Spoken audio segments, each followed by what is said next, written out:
And action. It was like before Ethereum. Ethereum did not exist yet. You don't need to know their email address. You don't need to know whether they are a human, an AI, or 6 rats in a trench coat. It doesn't matter. It should not matter. As long as they own that card, they are eligible for the perks of that card. Value is also perception, right? It's a perception of like everything, like when, especially with NFTs. We could talk about the punks, the apes. Yes, a post-hype NFT platform. I shouldn't really talk because I have a punk. Developed, built, and deployed the first Bitcoin ATMs in Asia. These NFTs are plain vanilla 721s. So there is no magic or gimmick in. Also, what it means is that existing collections can acquire this kind of dynamic nature and dynamic features. We have been working with Ethereum and on Ethereum since the beta days. Wow. So do you know Metallic?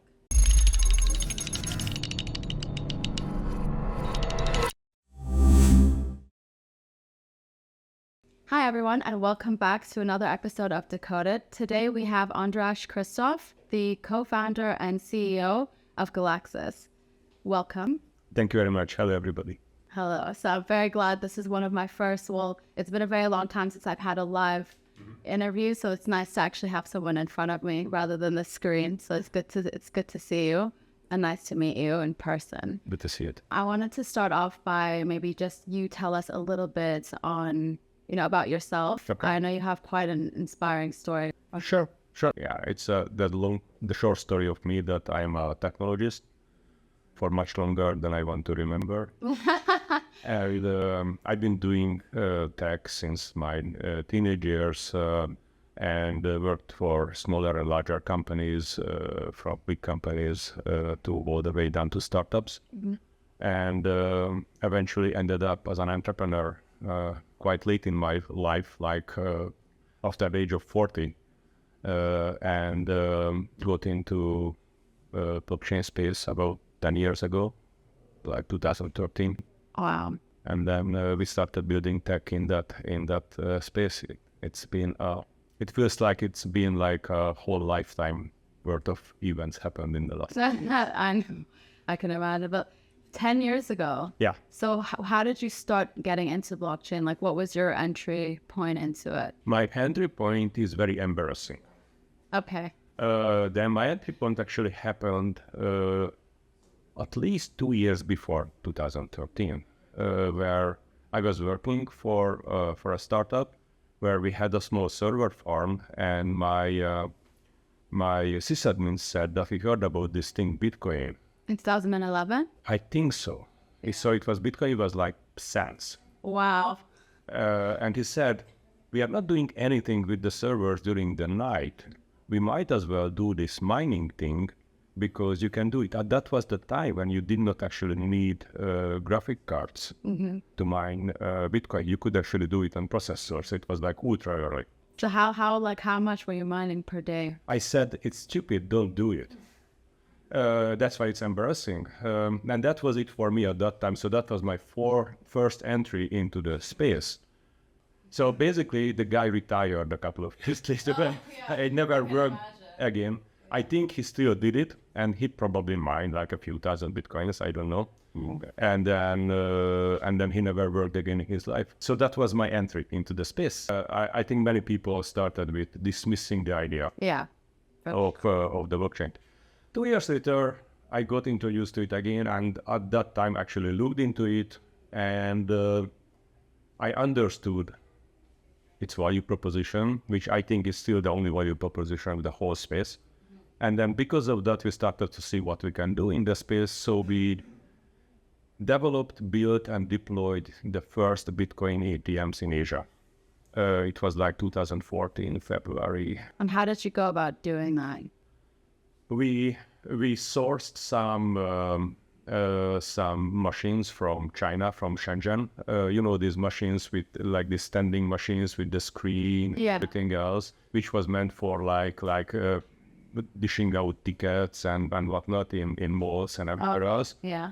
And we modified them. We built in like a cash machine that was able to take cash and dispense cash as well. And we built a software connected to the blockchain and everything else, so people could walk up to the machine and then pay cash into the machine and then buy Bitcoin, and then or actually send the Bitcoin transaction and cash out. So I have a question with that. So how would it work with the Bitcoin wallet side of things? Like, because if I'm putting cash, I want to transfer it into my wallet. How do I know what my wallet? That was, at that time, it was ultra early. So this kind of things like security, that wasn't actually a thing. So what happened is when you put in cash, then the machine printed out your private key. Oh, wow. How do you access that then later? You go back to the machines? No. Once you had your private key, you could put that into your actual Bitcoin wallet, and then you saw your Bitcoins there. So that would be probably at the time through Ledger. Ledger did not exist at that time. So where was it then? It was like a couple of open source Bitcoin wallets, but there was no company support. What year was this? I thought it was 2014. Yeah. Wow. So it was very simple, very rudimentary, but it worked. That's very cool. Yeah. And then now you've founded Galaxis. Yeah. From great partners. Yeah. So how did this happen? So what happened is after we deployed the first machines, we did realize that it's not going to be the kind of business that we hoped for. There was not much scaling. There was not much opportunity to actually get to the masses with these machines. So we came up with an idea to create a blockchain where anybody could issue their own tokens.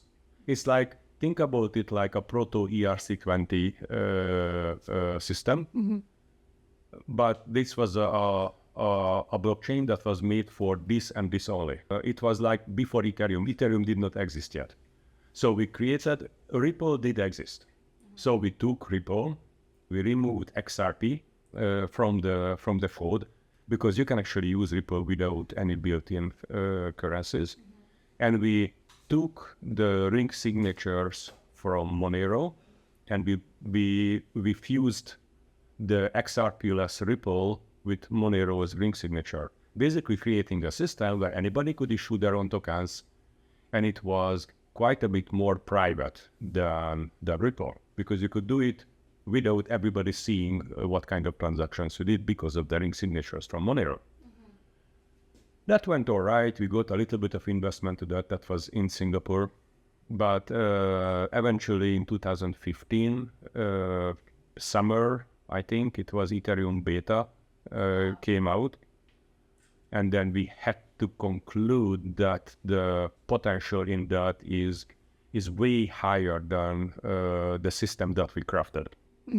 So we made the decision to drop the whole system that we built, and we moved over to Ethereum. So we have been working with Ethereum and on Ethereum since the beta days. Wow. So do you know Vitalik? I did. Yeah, I mean, at that time it wasn't very difficult to meet all the people who created the system.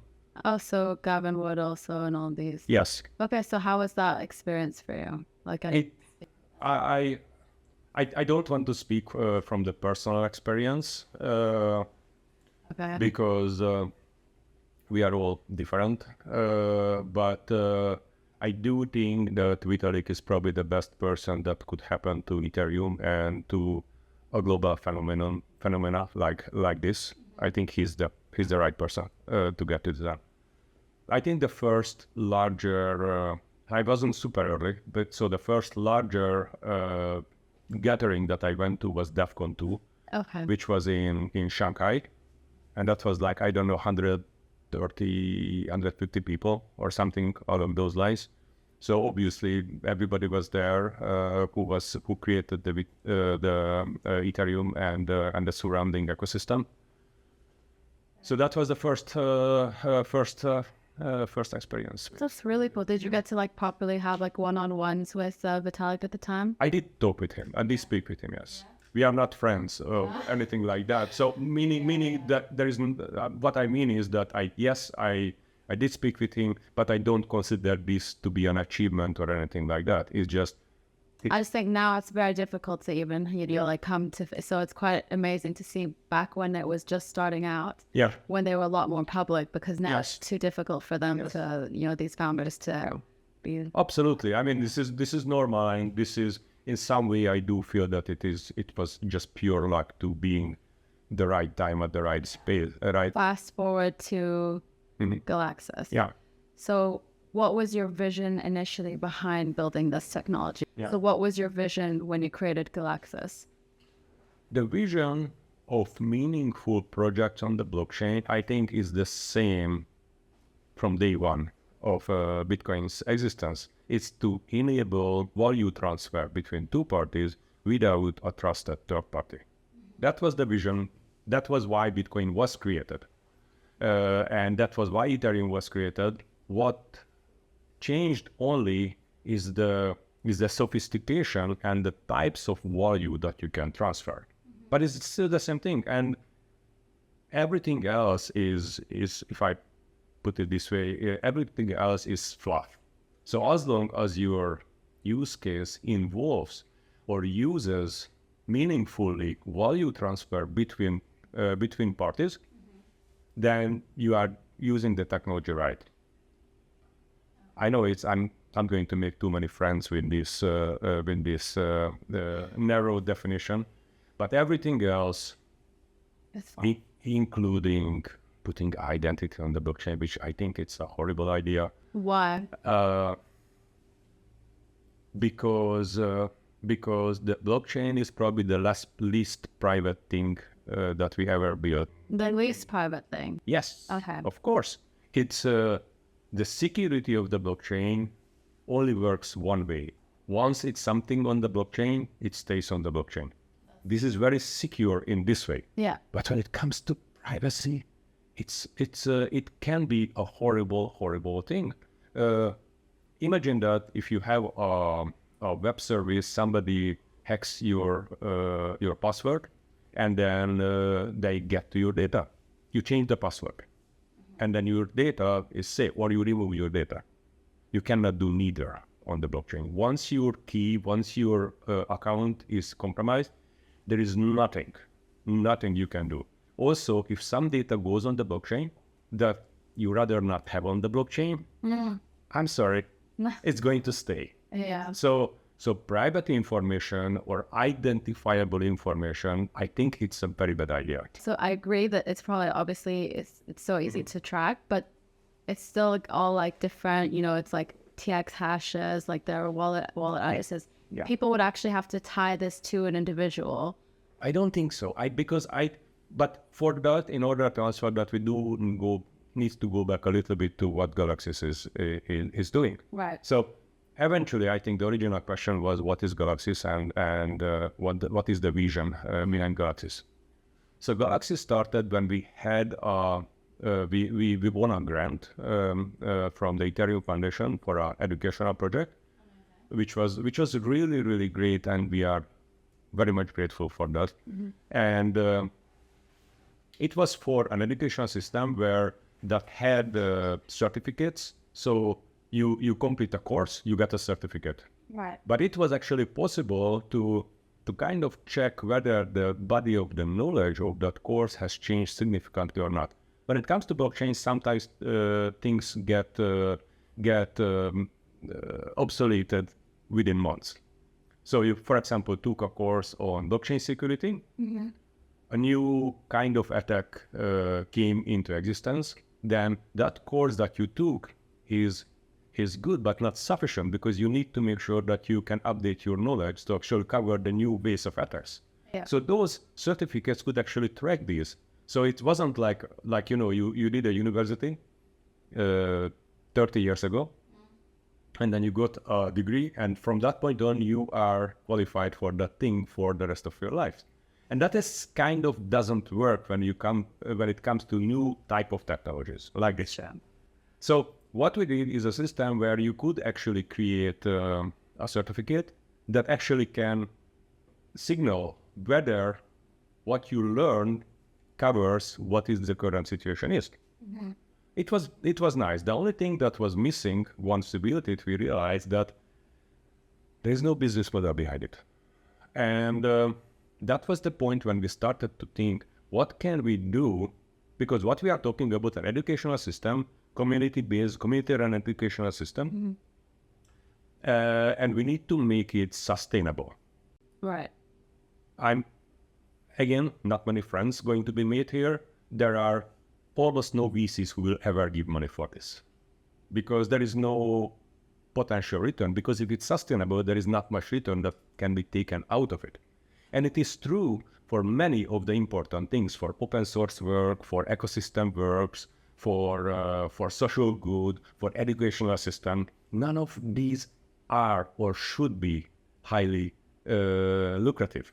But there's a lot of different educational platforms in the industry. Yeah, and I do think that they are getting it right. So there is nothing about that. But many of these projects are struggling for money. Right. I think everyone is these days.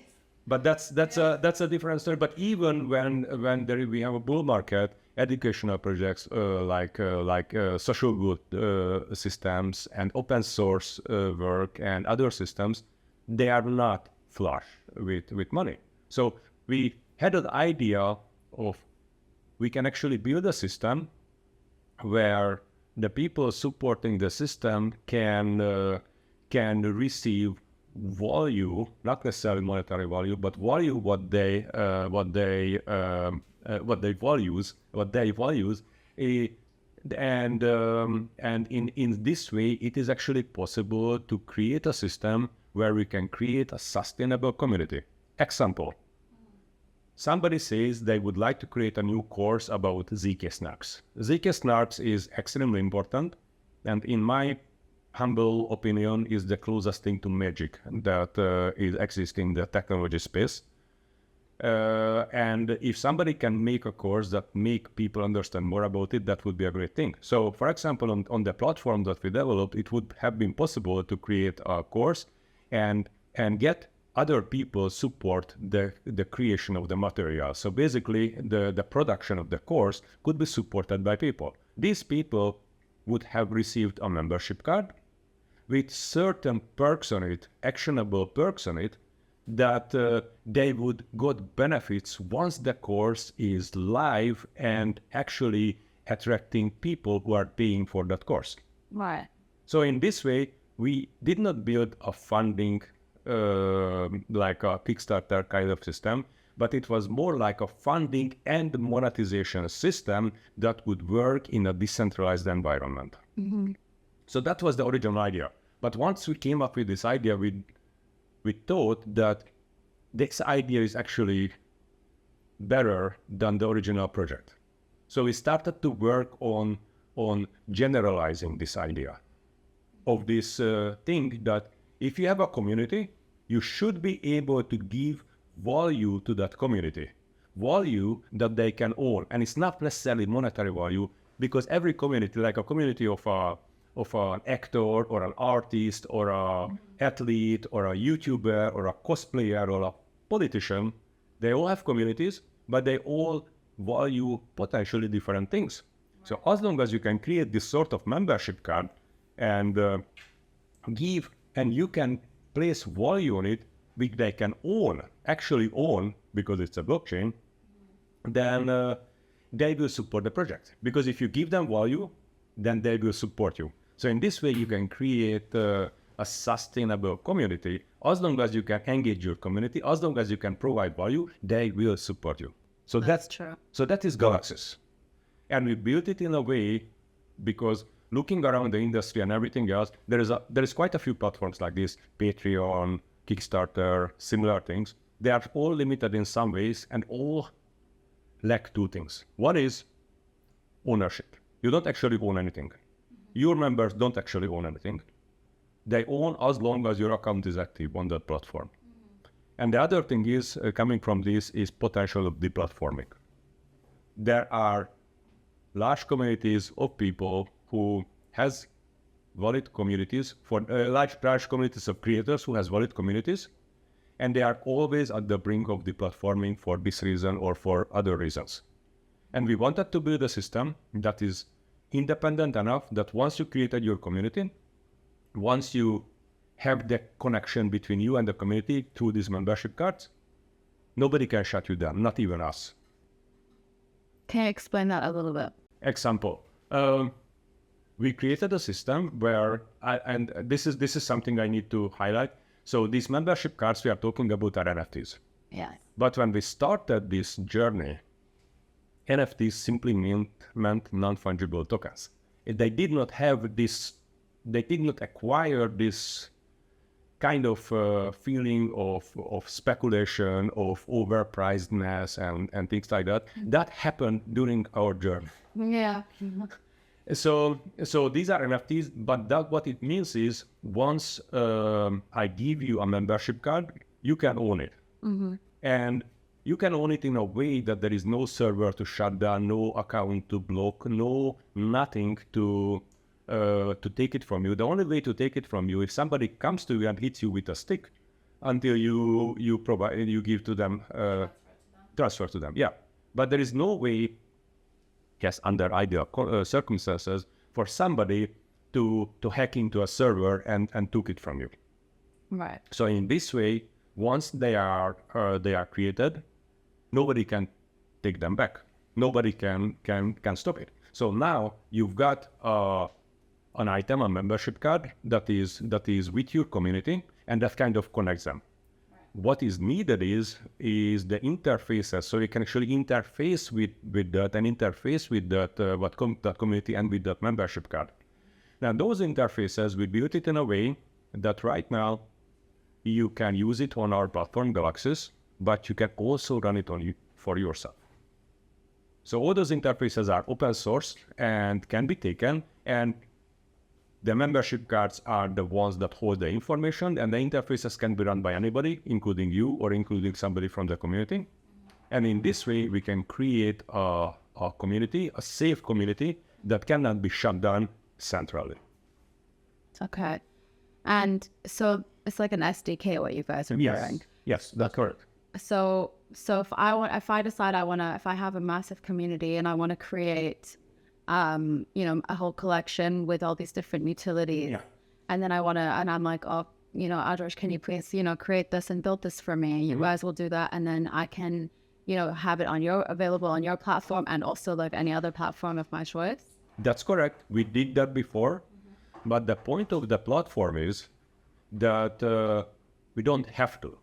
So as long as you are fine with the features of the platform and you don't need something extra, you don't even need to talk to us. You come to the website, you create your own community, and as long as you can use a web browser, you can build your community. Okay. So that is the point. Otherwise, it's not scalable. So you've just made it very easy for anyone to come in and make collections. Yep. And so what happens if, like the dark side of, the user base? What happens with them? Like, is there a way to monitor if someone's trying to just create like a scam kind of NFT collection? For now, it is possible, but frankly, I want to develop the system in a way that I don't want to be able to do that. Yeah, so some sort of like KYC process. I think we do have an amazing infrastructure for that to protect us and to find and punish people who break the law. It's called the police. And it's called the system of the courts. Right. And I don't want to take their job. Not fair. So if I'm coming, let's say I'm trying to create my own collection now and I'm, I don't have the best intentions. I just want to see how much it can pump. Yeah. Do I have to KYC before I'm able to make this? Right now you do, because it's still coming through our platform. Obviously, we are responsible.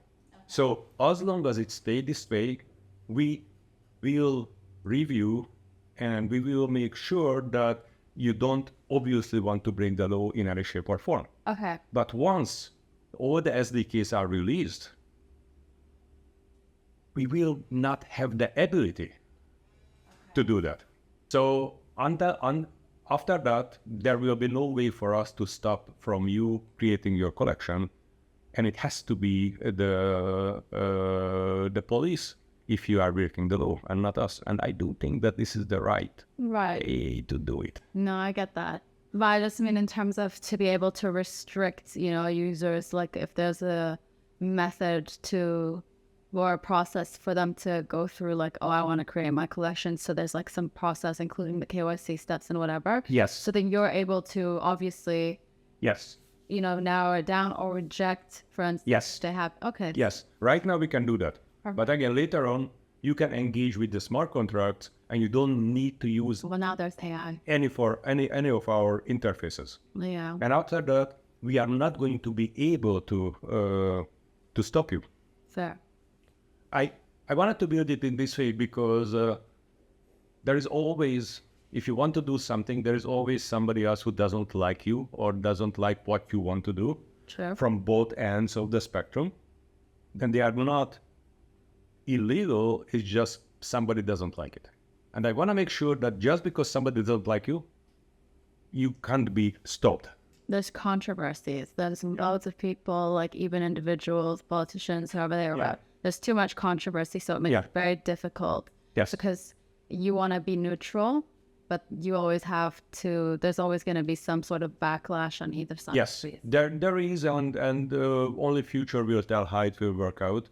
But basically, the way we built it, that every important information that is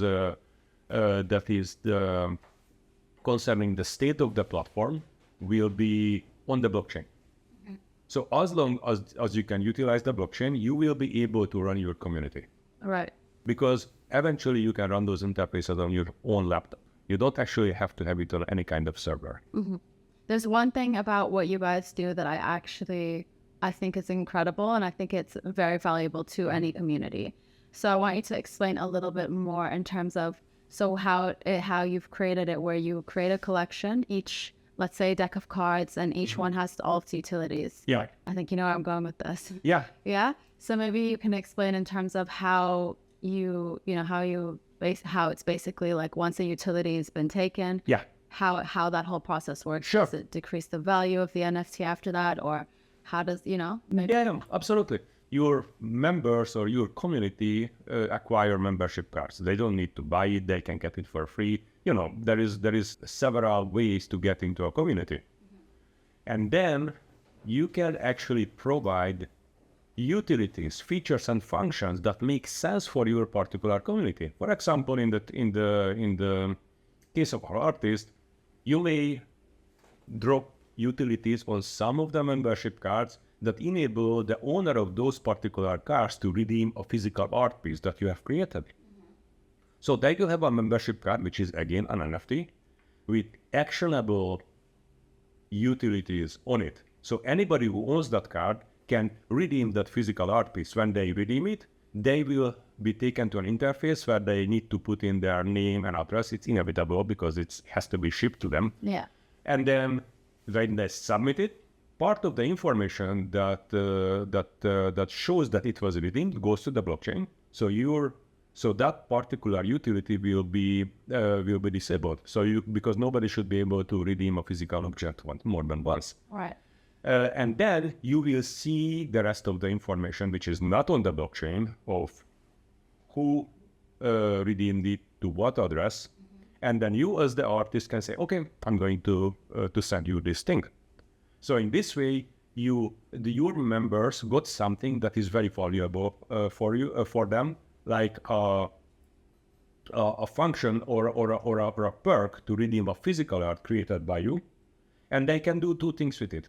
They can sell that membership card to somebody else who really wants that piece of art more than them, or they can redeem it for themselves.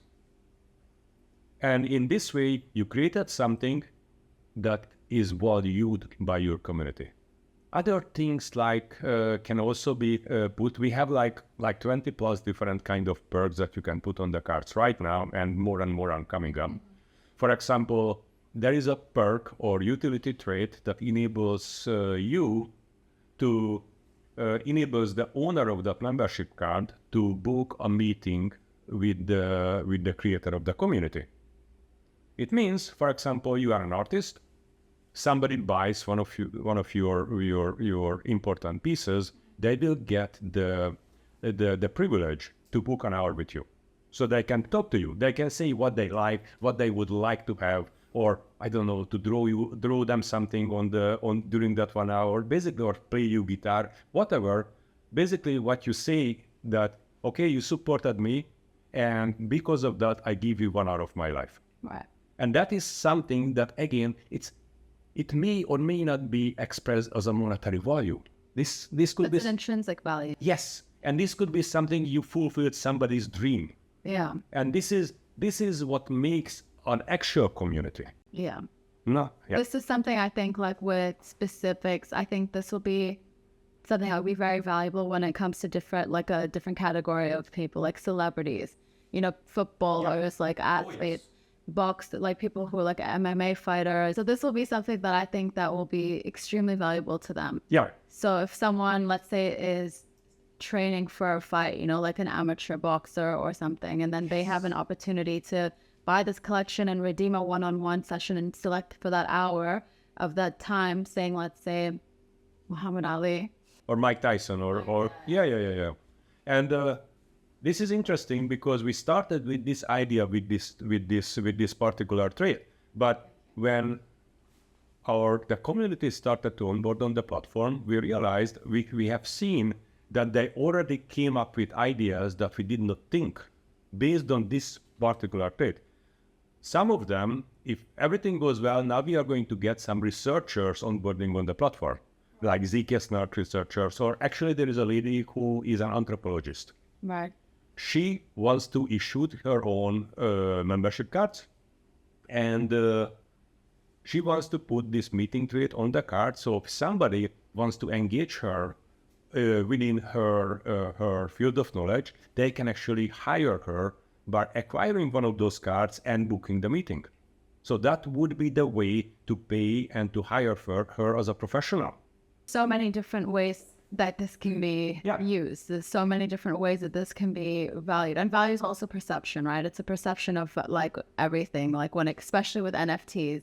We could talk about the punks, the apes, the doodles, like how did they get perceived to be this valuable? Yes. I shouldn't really talk because I have a punk, but it's not the one I wanted.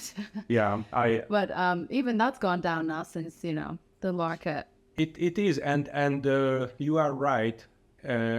There is a very legit business case in speculative items like the punks, or like many pieces of art are worth as much as people are willing to pay for them, and there is absolutely nothing wrong with that.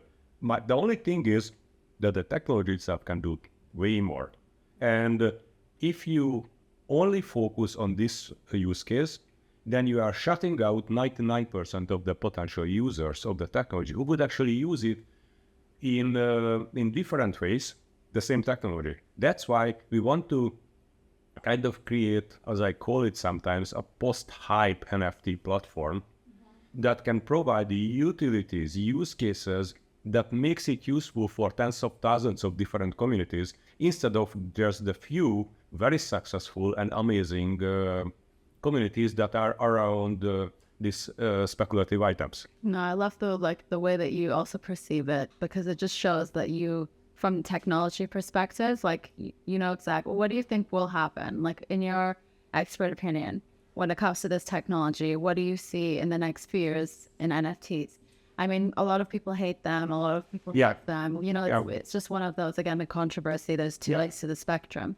What do you think we will experience in the next few years? Do you think that the whole idea is going to die down? Do you think it's going to become the future in a lot of different cases? Because if it's taken the way that you guys are creating it, with all of these utilities and all of these added values, that's something I think that would obviously have a much longer... Oh, yeah. The longevity of it would obviously extend, but tell me, I mean, I lived through the .com boom of the 2000s, and when it started, it was the bubble, the peak bubble. If you were a web developer, you were conceived as next to an astronaut in terms of awesomeness. Seriously. That's good. But now being available doesn't have the same kind of flair. No, now they're just, all looking to do something. Yes, and also many companies who were there just because they had a website, they got millions of dollars of investment because they were there and they just created a website. There is many famous stories around that area, like it was from, I think it was one of the stories from PayPal that some company really wanted to invest in them. They did not want it. So that company sent them $5 billion into their bank account without asking because they wanted to invest in so much. I'm open to that. If anyone wants to just send me $5 million, I'll send you my bank details. So the point is, this kind of craze that we have seen here is not the first one and not the last one. But, and after that, it collapsed. It's like most of the companies, including the legit ones, lost 99% of their value, like Amazon and all the others. But did the web die? Did the web die? It did not. Did not by a large margin. It actually became a fundamental part of our lives, and now we could not actually exist without the internet. That's true. And what had to happen is that the flair had to go away, and it had to kind of sink down into the realm of boringness. Okay. And once it happens, the real business can start. So where are we in this process now? I think we are sinking. We're in the sinking phase? Okay. Well, injury. No, it's a good way to think about it. I mean, yeah, because now no one can live without Google. No one can live without. I'm trying. You're different. You don't count. But on the side, you do also have somewhere where you would access the internet. Yeah. Without internet, absolutely agree. Yeah, absolutely agree. Yeah. Absolutely. And then there's a whole debate now between the internet and the web, but we won't go into that. Yeah. I saw your eyes widen. I was like, no, not now. No, it's all right. It's all right. It's going to be another several hours yes. of debate for sure. Yeah. So what do you guys have that in your pipeline? Like what can, in terms of?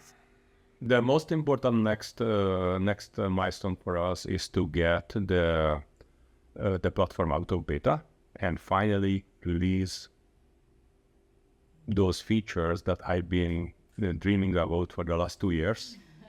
And I think it's going to happen within about a month. And after that, we will have a platform that anybody can come, build their own community, build their own membership cards, and put the features and benefits and perks and discounts and things on it that make sense for their particular community. I think that, this is also going to lead me now to my next question. So who have been some of your biggest partners that you can disclose or share with us, based on like who has used your platform, who you've supported to, launch their own collections? Yeah. Our biggest benefactor and technological partner from the early days of Galaxis was Chainlink. We worked with Chainlink from the very beginning. They supported us in every possible way, for which we are very, very grateful, including money and including bringing large customers. For example, we did have a great projects with the NBA. The NBA, the Basketball Association, last year. How did that do? It went well. It went well from the technology point of view. It was, I think, way ahead of its time. I can't comment on the monetary point of view. It was a free mint. It was a free mint, so it wasn't meant to be. So did it have these like utilities of like one-on-one? It had a different kind of utility on it, which was at least as interesting as this kind of utility. Right. What happened is that we during the last summer season of NBA, every day, so every player had its own card. Right. And every day, based on the data we received from NBA, those all the player cards got their perks, their upgrades, their all different kind of things based on what they did on the field on that day. So as they succeeded, let's say, LeBron gets, scores 30 points in one game. Yeah. That unlocks then Yes. like more value to the... Yes. So for example, somebody Very ahead of the time. somebody threw the most 3 points or whatever, they got a crown and got a bench. Yeah. So all these kind of things. So you could actually see almost real time how your player performed on the field, and this is something that we have been doing for years. So this gets like, it's almost like a fantasy football sort of card, and then you got the free mint. But then as they succeed throughout their games, it starts to then increase in value because more like it's just getting so fantasy football, so fantasy basketball. But we did a lot of projects like this. Like we had almost 2 years ago, we had an NFT where based on the time of the day, the background was different. So in the morning it was morning light, at the noon it was very bright. According to which time zone? Yes, according to your time zone. According to the time zone of the viewer. Amazing. And so we have been doing these kind of things for like years. And I see sometimes... These are very dynamic NFTs. There's nothing... Yeah, that's pretty amazing. Yeah, absolutely. So basically NFTs that are being influenced by the real world environment, and also can be influenced by the creator and influenced by the person who buys them. So, for example, the Galaxis, the platform, has tools to make these collections or membership cards much more engaging. Like you can create your own sticker books that if your users collecting, they can get some extra benefits. Or there is actually a built-in forge where you can set the rules, and then somebody can get multiple of your membership cards and merge them into something that did not exist before. And the big thing is, I mean, some of this has existed before. What did not exist until now is this in a framework, this in a platform. So anybody can do it now. Wow. That's really good. It's a very strong way to show perceived value. Yeah. Because everyone, especially with something like the NBAs that are free mint, that's going to have significant perceived value for the fans. Do you have any other big partnerships like the NBA that you can disclose? I do. Kind of disclose? No, I don't want to do it just yet. Okay. I think very soon we will, and especially because we are planning to use that collection actively when the sticker books come live. So I think by that time, sticker books. The sticker book, when you can create collections of those of any collection. Interesting. And I think by that time we will be able to disclose it. I don't want to disclose it just yet. It's the one that I'm thinking about? It is the one that you are thinking about. Okay. So I know. Yes. So it's we've got a lot of partners with a lot of reach. But I do think that I will be very happy when people with small communities come and start using the platform. I think the minute that it's very clear how easy it is and people can really connect with their own communities, I think I can imagine a lot of celebrities to do this, because also a lot of them want to give back. So even if they can create like a free mint, and a lot of them have this massive CSR aspect, they really love to connect with their fans. Yes. Not everyone. Let's be honest, there's some I've heard bad things about, but a lot of people would. And I mean, even within the Web3 space alone, I think even founders of different chains, layer 1 protocols, things like that, that's a lot of value that could be to someone who's just developing something. Yeah, absolutely. So I think it would be you have a wide range. There's it's kind of like an unlimited audience and unlimited target, because anyone can really add value here. Yes, and I would like to mention 3 things here that is, I think, very important in order to actually reach out to to as many people as possible. It is not only Web3. This is very important. Of course. If it's going to be Web3 only, then I would say that we failed, because we need to be able to show that we can provide value to any community out there. And there are 2 very important things that I don't think we can speak too much about. One is that with this one, you can provide real ownership to your community members. So you can give them something that they can own like they own a physical object. Yeah. It does not exist in the Web2 space. This is one, yes, like that. And this is something that people need to understand. This is one of the most important part of the Web3 space. Yeah. That it can provide actual ownership. It can create objects that almost like have properties of physical objects. And that is one very important thing. The other thing that cannot be overstated is the privacy aspect. Because in this way, you can actually create a community that, as long as somebody proves that they own this card, you can provide the service. You don't need to know their email address. You don't need to know whether they are a human, an AI, or 6 rats in a trench coat. It doesn't matter. It should not matter. As long as they own that card, they are eligible for the perks of that card. And in this way, you can actually create a business where you don't need to have a large database of your users, which kind of messes up most of the business plans of many of the large companies. But I'm sorry. That's, but I think that's inevitable. It is inevitable. Yeah. It is inevitable. And in terms of like what you're saying for the Web2 side of things, I think this would be kind of almost the easiest transition for them to start understanding this industry and start actually understanding what this perceived value of NFTs can be. Yes. Because it's as much value as you're willing to give.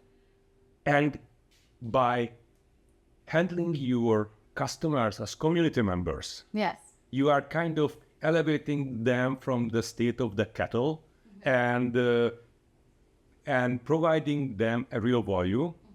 And it is scary, I understand, because you need to kind of give up control. And giving up control, especially for a large established entity, is always scary.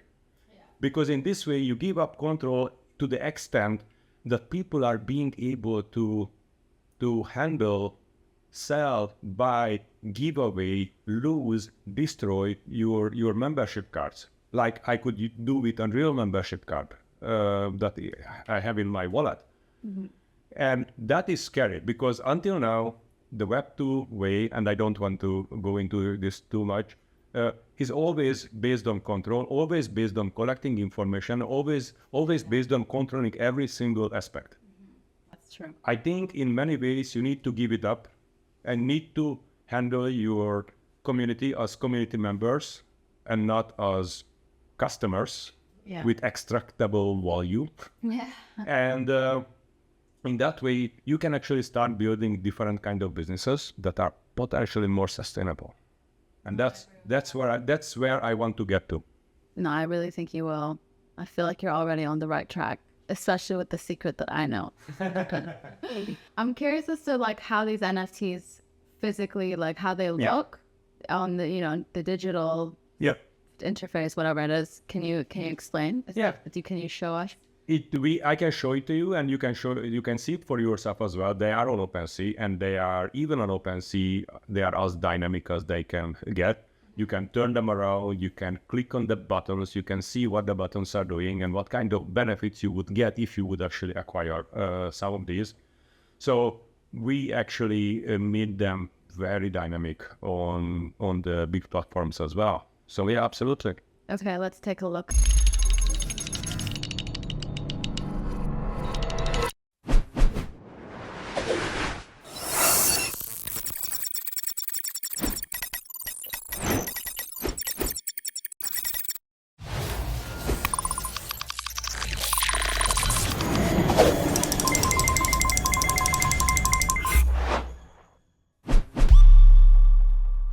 Well, that was really, really great. Thank you so much for showing us that. I think that's a whole new way to actually look at NFTs, not just a JPEG anymore.